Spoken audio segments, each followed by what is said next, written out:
I'd never been so lonely in my life.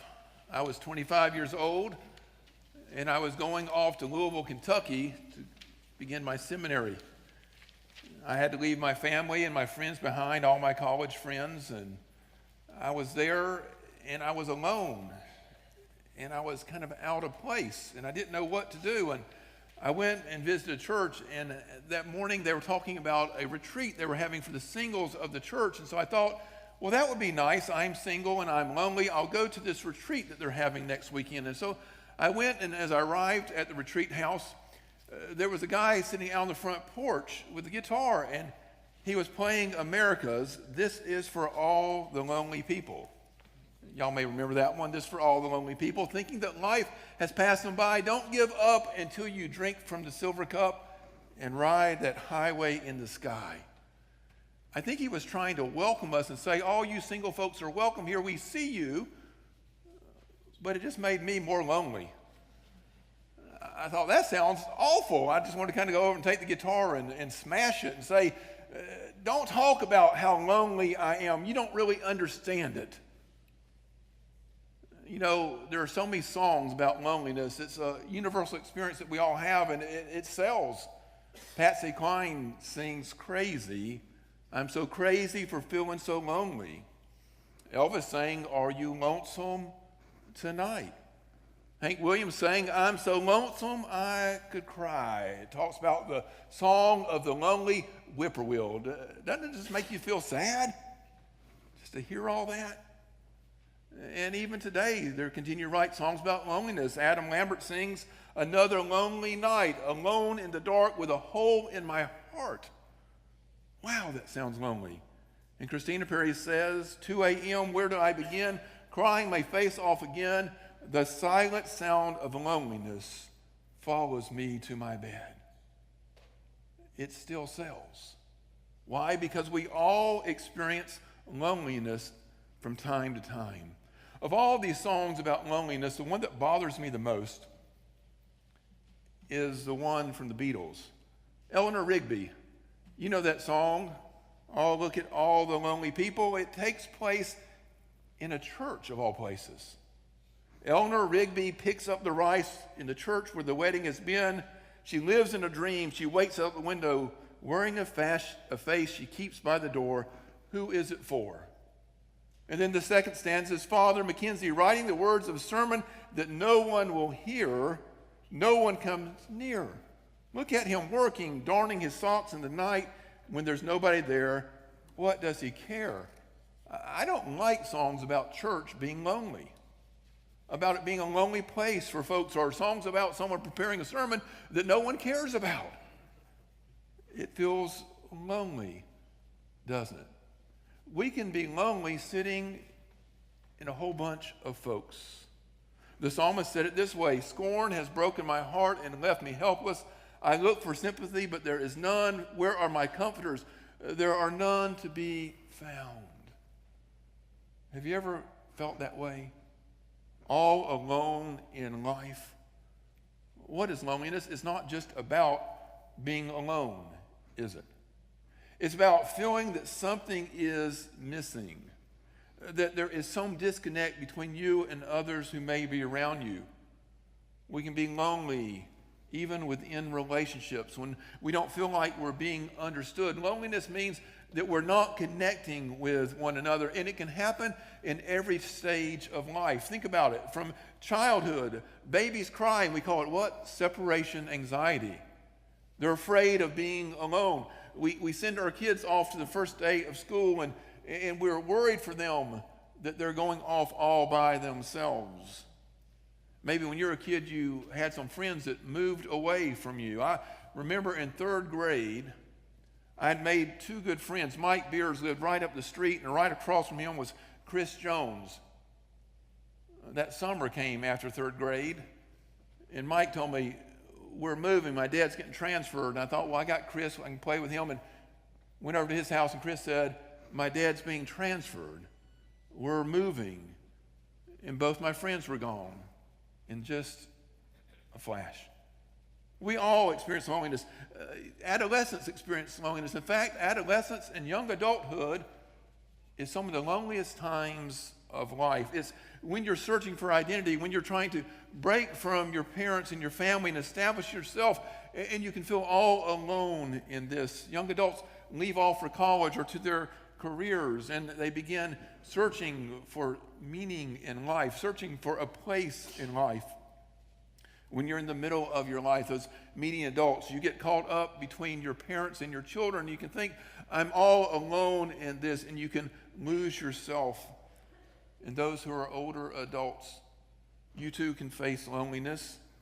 There's that empty nest syndrome when the kids launch off on their own. You look and say, well, what now? What do I do now with myself? Or maybe after you retire, you lose that sense of purpose. I remember a man that retired in my previous church, and he showed up the next Monday morning in my office with a coat and tie on and said, what can I do here, Pastor? And I was like, what do you want to do? And he said, I want something to do because I always go to work at this time. And I have no idea what to do with myself today. And we talked through that. And then we can lose a spouse. And it can be a terribly lonely time. We all go through loneliness. It has so many different causes. Sometimes it's from grief of losing somebody. Think about poor Job and how he lost his whole family. His friends come, and for a while they do well. They just sit there in silence, but then they start opening their mouths and they give him all of this bad advice. Sometimes loneliness can come when we're feeling depressed and disconnected from life. You remember Elijah? Elijah went and sat in a cave and got mad at God and said this. He said, I am the only one left of all of the prophets out there, and now they're trying to kill me too. Where are you, God? Elijah felt so alone. Think about in Jesus' day. You remember that man that was sitting by the pool of Bethesda? Jesus came along and said, do you want to be made well? And the man thought he was talking about going and getting in the pool that had healing qualities when the angel stirred the water. And the man said, how can I get well? I have no one, absolutely no one to help me get down in that water. I just lay here all day by myself. Sometimes loneliness can come because of our own failures and sin. When David sinned against God, you remember how bad he felt and how alone he felt. And he said to God in Psalm 25, turn to me and be gracious, for I am lonely and I am afflicted. Relieve my troubles of my heart and free me from my anguish. Look at my affliction and my distress and take away my sins, O Lord. There are all these things that can make us go through these times of loneliness, but there is help. There is hope for those of us who experience loneliness. One of the things that we can do is find the potential in the loneliness. You might say, Pastor, I don't like feeling lonely. What do you mean there's potential there? Loneliness gives us some information about ourselves. It tells us that there is something that is askew, something that is missing. It reminds us that we are human. When God created the heavens and the earth, he created this man, Adam, and he puts him in the garden, and God looks at Adam, he says this, it's not good that this guy is all by himself. And so he creates all these creatures, and Adam names them all, but he finds no companionship that's good enough to fill that void. And so out of man himself, God creates the woman. And Adam says, aha, here is someone like me, bone of my bone and flesh of my flesh. And they become husband and wife, companions. Sometimes we realize that we are alone and that we need others in our lives. We can look and say, this is a potential for me to form new relationships, for me to reach out and find new companionship. God can speak to us in our loneliness. Job, who felt so alone in his grief, God restored to Job all of his fortunes and brought into his life newness. Elijah, who was in that cave and saying, I am all by myself, God comes to Elijah and says, what are you talking about? I've got prophets that you don't even know about. There are people that are following me all around. open your eyes and look, there are others here. That lame man beside that pool of Bethesda who said, I don't have anyone to help me. Jesus himself stands before the man and says, I can bring you wellness and wholeness. And King David, when he confesses to God his own sin, God restores to him the joy of his salvation. We need to take responsibility for our loneliness. I don't know about you, but when I feel lonely, sometimes I'll just have a little pity party. Do y'all do that? I will play those old songs, I'm so lonesome I can cry, and I just think, oh, this feels so bad. And it does.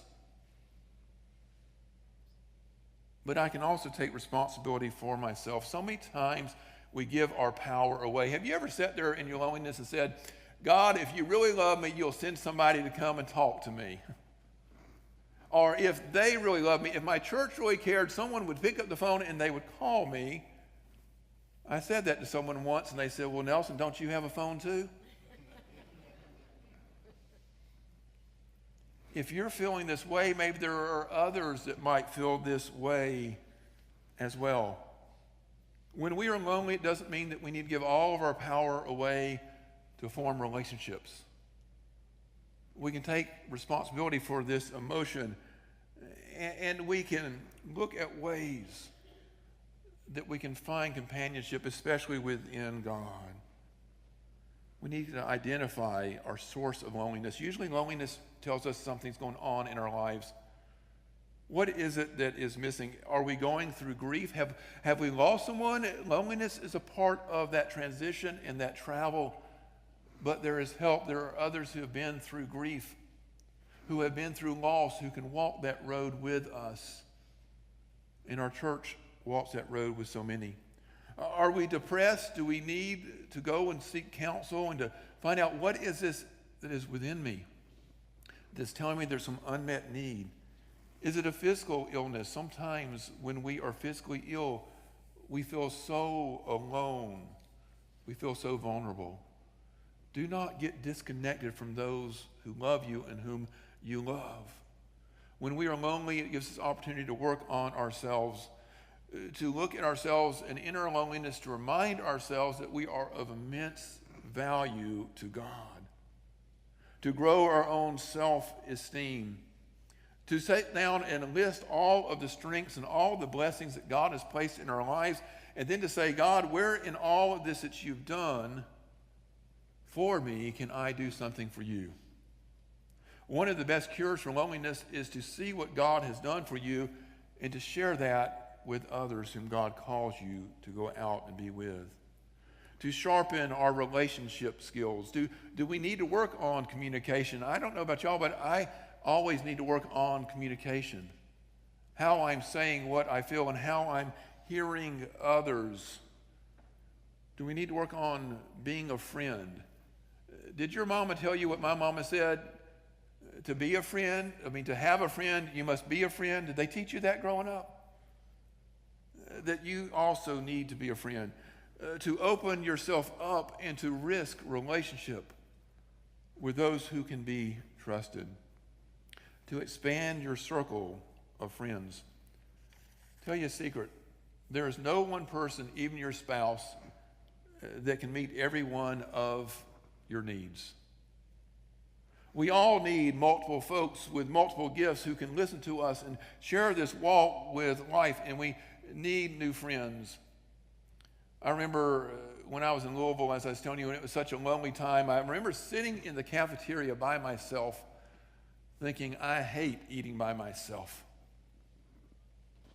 And in that kind of loneliness, I looked up after having a blessing, and I saw people sitting around by themselves as well. And I thought, well, all these folks just arrived here too. They don't know anyone else either. They've also have left friends and family behind. And so I just got up my plate and I went over to a fellow that sat by himself and said, would you like to eat lunch together? He said, sure. And we began to form a friendship. And then we looked around and we saw some other folks and we said, hey, we got a group over here. Why don't you come and be a part of us? as we are all feeling this loneliness.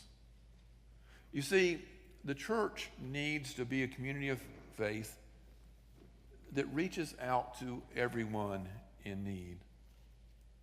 How do we be church to those who are going through loneliness? Well, first of all, we care about them. We notice them. We see that they might have a need. We don't have to take care of everything, but we at least have to notice them and say, we are glad that you are here. We expand our relationships. One of the great things about church is that we get to know each other and we have this wonderful fellowship. The problem is that if we all put our arms around each other, and we get so close to each other, guess what happens? That forms this nice tight circle. But if you're on the outside and everybody's got their arms around each other, it's awfully hard to break in, isn't it? So we have to keep one arm around each other, those who are here, and at all times have another arm saying, come on in.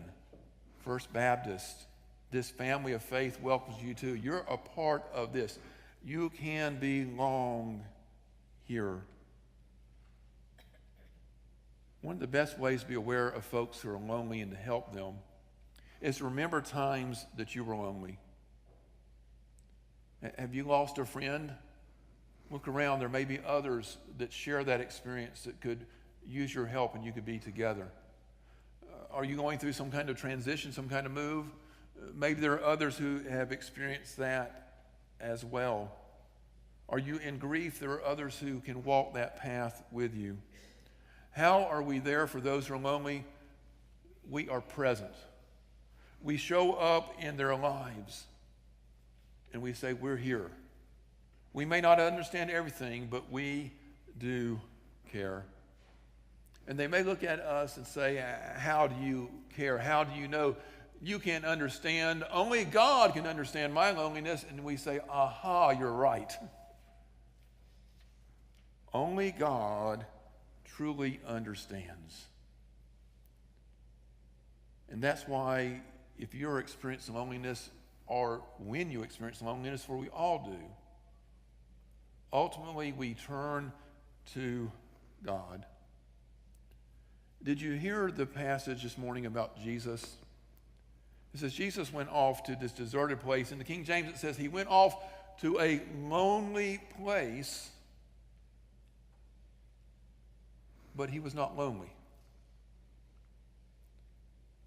Because in his need, after emptying himself of caring for so many, he just needed some space to be alone and sit with his Father and be renewed and revived, fresh and anew. There is this dance that we all do. We all have a need of connection and to be with one another, and we also all have this need for some space of our own from time to time. Now, whether you're an extrovert or introvert, you may be drawn to one more than the other, but you'll still go back and forth in that. Sometimes our loneliness tells us we need to connect with others, and church is a place we can do that. Sometimes our loneliness tells us we need to be alone for a minute and to go be with God and to allow the one who created us and understands us better than anyone else to be with us and to bless us. We pour out our heart and God hears our cries. I told you about that retreat I went to, and that guy was singing, "This is for all the lonely people," and it kind of made me mad. I thought I'd leave, but I didn't. I thought, well, I'm going to stick this out and see what happens. And so that evening, we had worship. That same guy got that same guitar that I wanted to kind of crush,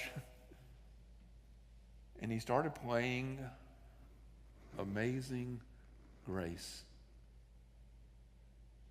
And we all started singing along. And I was reminded of God's great grace in my life. And I heard my own voice singing that, but then I also heard other voices around me having the same experience of worshiping God and remembering God's grace. And then he said, let's sing "We Are One in the Bond of Love." That used to be a contemporary hymn when I was young. And I thought, well, how can I sing "We're One in the Bond of Love" with these folks that I don't even know their names? And yet, as we began to sing that hymn, I realized that though I didn't know these folks, these are all folks that God loved and that Christ died for. And that we were one in the bond of love, whether we knew it or not. And then I don't know why we went there, but we transitioned into beneath the cross of Jesus. I fain would take my stand. That weary cross in that deserted land. And I thought, this is what brings us together. When we all come to the cross of Christ and we all look at Christ and we gather together, we are no longer alone, for we see the great love that God has for us, that Christ would die for us. And that same love that draws us, draws others, and as we draw together, we are no longer alone. For we are experiencing that communion of those who live in God's great grace.